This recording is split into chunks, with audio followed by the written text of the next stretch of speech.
Parce que j'avais peur d'affronter mes peurs. C'est vrai, tu ne ressentiras pas toujours vraiment le confort à chaque fois que tu voudras sortir de ta zone de confort.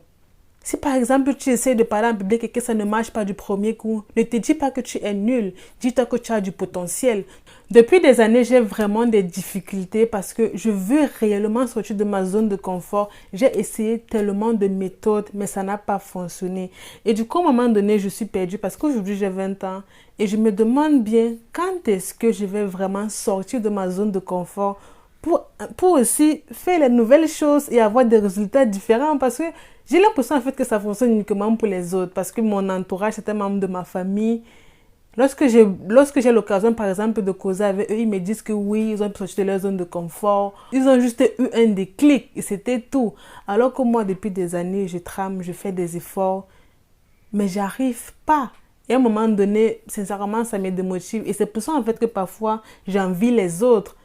Sans même le vouloir, je les envie. J'ai envie d'être à leur place. J'ai envie de vivre leur situation, de sortir de ma zone de confort, d'avoir confiance en moi, comme ils ont confiance en eux.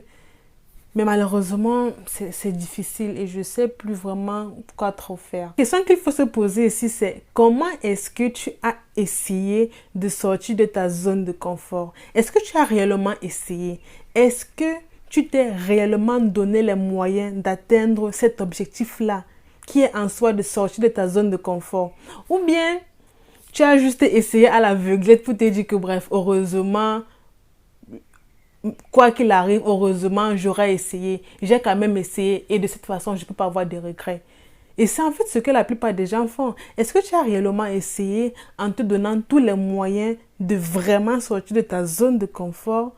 Ou bien tu as juste essayé pour te dire que bref, ok, heureusement, j'aurai pas de regrets. Bon, j'ai juste essayé. Je ne dirais pas que je me suis donné à 100%, mais voilà. Je dirais que j'ai quand même essayé de sortir de ma zone de confort. J'ai lu certains livres, j'ai écouté certaines vidéos, j'ai même écouté des podcasts à propos de la zone de confort.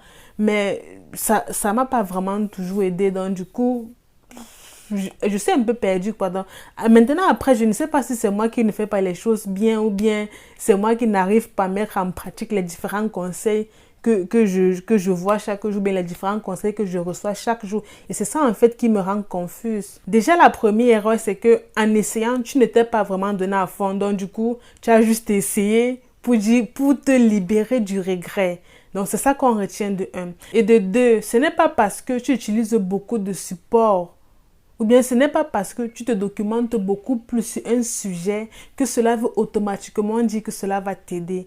Tu peux avoir des tonnes d'informations, mais aussi longtemps que tu ne sais pas implémenter ces informations-là dans ton quotidien, tu ne vas pas avancer. Ça, je peux te le rassurer. Tu ne peux pas avancer.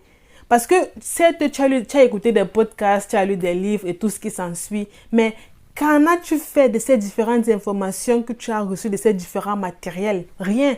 Tu n'as rien fait parce que si aujourd'hui tu te plains encore de cette situation, cela veut dire en fait que tu as juste été capable de lire des matériels, de te ressourcer, de te documenter, mais tu as été incapable d'implémenter cela dans ton quotidien. Et c'est justement ça le nœud du problème. Tu penses en fait que le fait de te documenter suffit. Non, ça ne suffit pas. Il faut mettre en pratique. Aussi longtemps que tu n'exécutes pas, tu es sur place, tu n'avances pas. Quand tu as une information, mets-la en pratique. Essaye de pratiquer pour voir ce que ça donne. Bon, je pense que j'ai quand même essayé d'implémenter cela dans mon quotidien. Mais voilà, au bout de quelques semaines, j'étais démotivée en fait parce que j'avais tellement d'informations. J'avais par exemple commencé à me fixer des objectifs qui étaient clairs et les objectifs que je pouvais facilement atteindre. Parce que, bref, parmi mes objectifs d'avant, j'avais par exemple mis que je veux vraiment apprendre à parler en public, quoi. Et j'avais vraiment, les premiers jours, j'avais commencé vraiment à chaque fois, par exemple, que j'étais en public, à prendre la parole, à essayer de parler et tout. Mais une fois, lorsque j'avais pris la parole, l'un de mes collègues s'était moqué de moi et depuis ce jour, j'ai vraiment eu, disons, l'envie ou bien la motivation de prendre la parole en public, quoi, parce qu'il m'avait un peu en soi refroidi.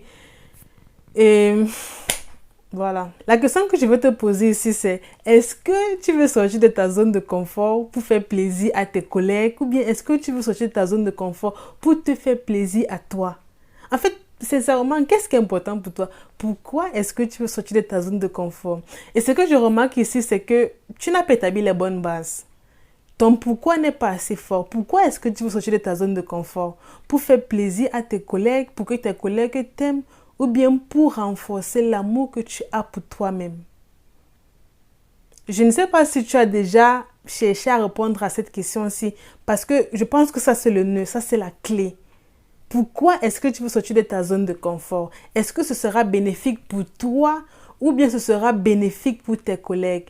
Parce qu'avant tout dans la vie, il faut être égoïste. Il faut d'abord penser à soi avant de penser aux autres. Si tu ne t'aimes pas, tu ne seras pas en mesure d'aimer une autre personne. Si tu ne te respectes pas, tu ne seras pas capable de respecter les autres. Donc tout commence par soi. La bonne charité commence par soi-même. Donc, si tu veux sortir de ta zone de confort, tu n'as pas besoin de te préoccuper de ce que les autres vont penser de toi. Parce que tu montes, que tu descends, les autres auront toujours quelque chose à dire. Ils auront toujours des pics à lancer, des choses à reprocher, même celles qui ne valent pas de la peine. Ouais, moi, je veux sortir de ma zone de confort pour ne pas vraiment avoir des regrets. C'est vrai que dans le passé, j'ai essayé comme ça aussi pour me voiler la face, juste à l'aveuglette, j'avais essayé.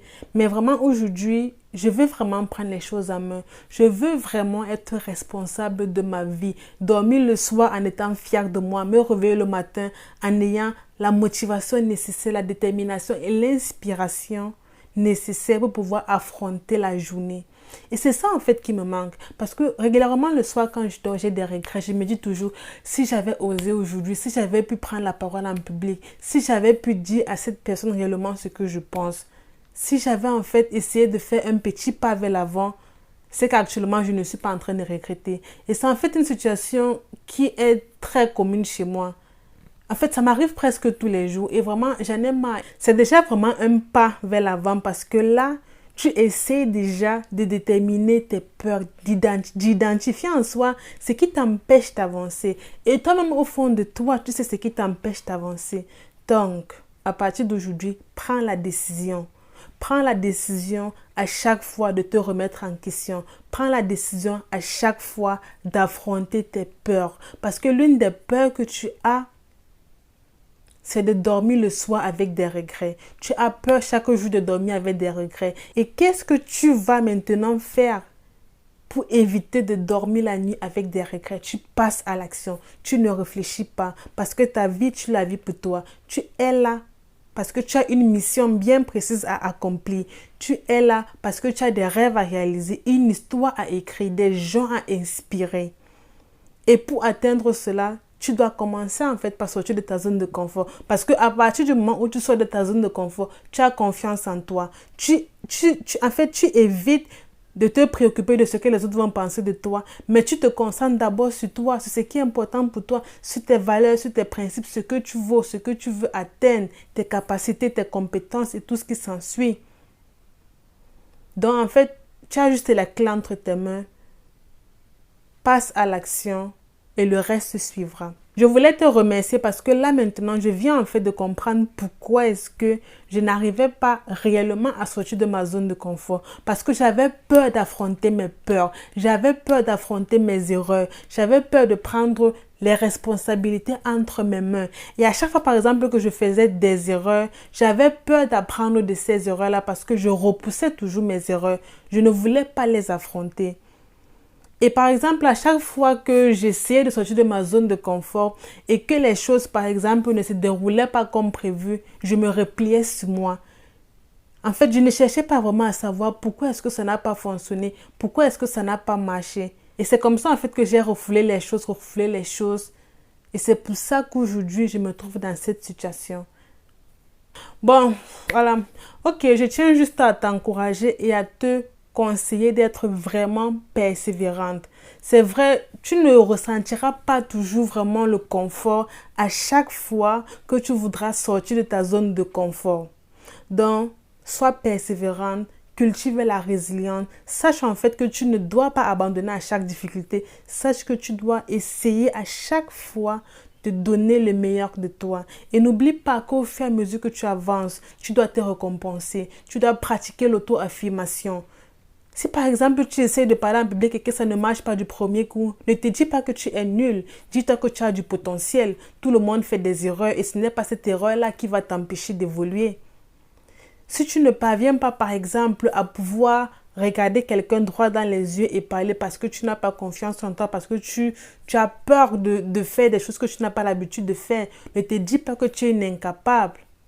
Dis-toi que tu es une fille extraordinaire. Dis-toi que tu es une personne sage, intelligente, qui a du potentiel, qui a des capacités. Parce que aussi longtemps que tu ne te dénigres pas, aussi longtemps que tu sais ce que tu vaux, que tu t'auto-proclames comme une personne extraordinaire, magnifique, les actes suivent automatiquement. Si tu penses uniquement négatif, tu attireras des choses négatives. Et si tu penses positif, tu attireras des choses positives. Donc, sois persévérante et pratique aussi la résilience. Je voulais te remercier parce que là maintenant, je viens en fait de comprendre pourquoi est-ce que je n'arrivais pas réellement à sortir de ma zone de confort.